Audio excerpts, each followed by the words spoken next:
Hi friends, ఈరోజు కానా గొరసల పులుసు తయారు చేసే విధానం నేర్చుకోబోతున్నామండి. మనం కానా గొరసలు మనందరికీ తెలుసు, చాలా బాగుంటాయండి. ఇది నేను కట్టెల పొయ్యి మీద ప్రిపేర్ చేసుకుంటున్నాను. ముందుగా ప్యాన్ పెట్టుకుని ఆయిల్ వేసుకున్నాను.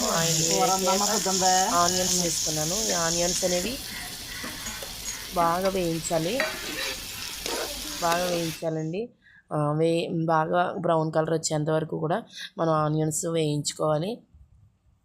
కట్టెల పొయ్యి మీద వంట బాగుంటుందండి. ఇందులో ఉప్పు వేసి ఆనియన్స్ అనేవి ఇంకా బాగా ఎగుతాయి, అందువల్ల సాల్ట్ వేసుకున్నాను. తర్వాత మసాలాలో ధనియాలు, జీలకర్ర, వెల్లుల్లి వేసి మిక్సీ పట్టానండి. ఆ మసాలా కూడా ఉడికించాలి, బాగా వేయించాక అందులో కారం, పసుపు వేసానండి. ఇది కారం అనేది చేపల కూరలో ఎక్కువ వేసుకోవాలి, ఇంకొక స్పూను, ఎందుకంటే నీచు వాసన అనేది రాదు. మీరు కూడా ట్రై చేయండి. చేపల కారం ఎక్కువ వేసుకుంటారు. తర్వాత వాటర్ వేసుకోవాలండి. మనకు తెలుసు కదా, చేపలు ఉడకాలి కాబట్టి ఆ మసాలా ఉడికాక అందులో చేపలు వేసుకోవాలి. ఒక్కొక్కటిగా చేపలన్నీ కూడా వేసుకున్నాక చూడండి ఫ్రెండ్స్, చేపలన్నీ కూడా వేసుకున్నాము.